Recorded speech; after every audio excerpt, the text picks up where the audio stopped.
the most tremendous new musical experience you can have.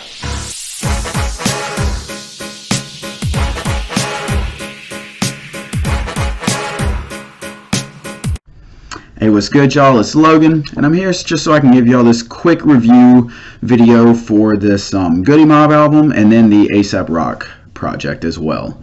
So just go ahead and dig into this one so we can keep this as short as possible. The Goodie Mob album is called Survival Kit, and it clocks in at 16 tracks and 53 minutes.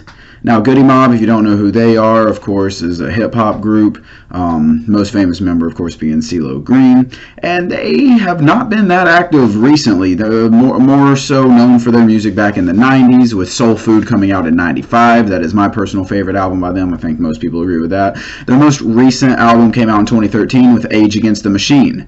And then, of course, this one in 2020. So they're a group that I did not expect to drop again, let alone now.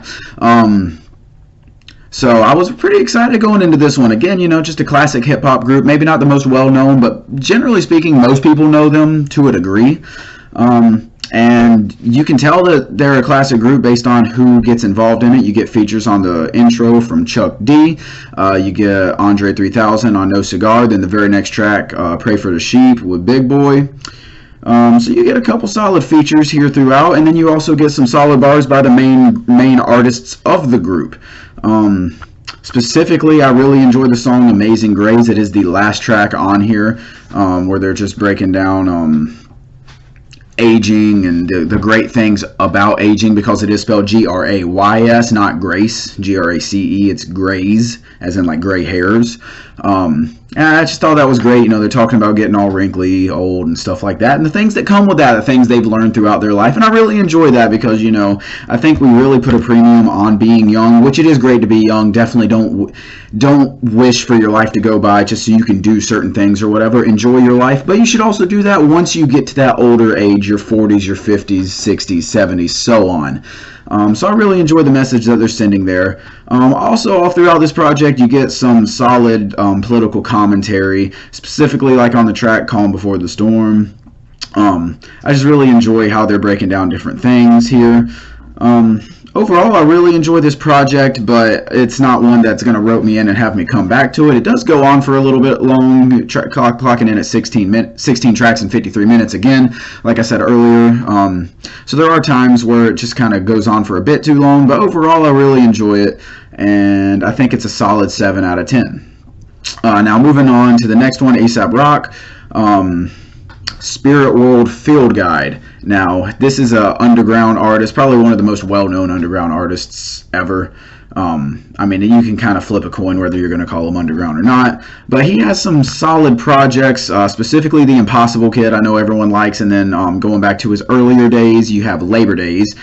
Those are two really solid projects. And then he also has Malibu Ken, which came out last year, that I really enjoyed. I believe I gave that like an 8 out of 10. It came out early in the year, and it ended up making I think my honorable mentions, if not my top 10. I'm pretty sure honorable mentions. Regardless, I really enjoy his music. He is a really good lyricist. He makes some trippy stuff, some weird stuff. And so the title is being Spirit World Field Guide does not surprise me at all. It clocks in at 21 tracks and 1 hour and 3 minutes.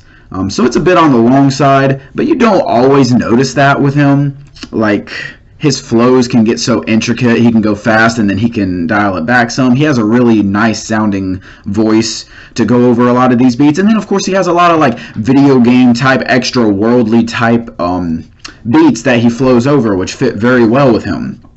Now, that being said, it still is 21 tracks, so while you may not notice it all the time, there are moments where you do notice it, where you're like, okay, this is just going on too long, man. So I feel like this one definitely would have benefited from being closer to 40 minutes.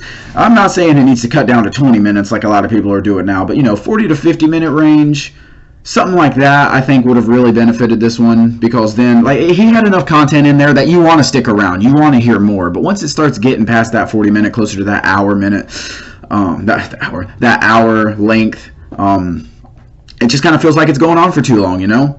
Again, there are some solid tracks on here. I really enjoyed the track Button Masher. I thought that was a fun track. I really enjoy a couple of tracks closer to the end.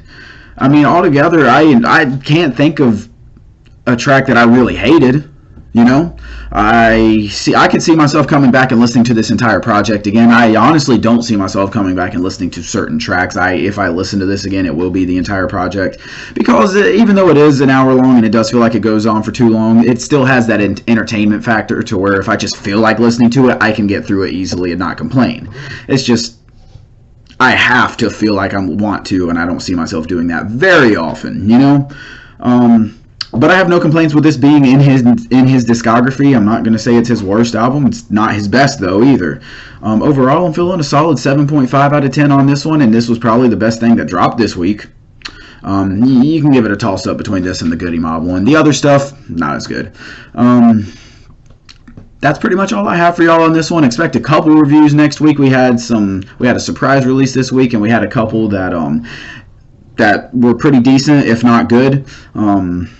I'm still getting through those. I've done a first listen on all of them, so I'm just starting my second listens now. So expect reviews coming probably Monday, Tuesday, Wednesday, Friday, or something like that. I might combine some of them. I don't know. We'll see how I'm feeling once I get through and get some reviews into my notes for these to see how long exactly they'll go.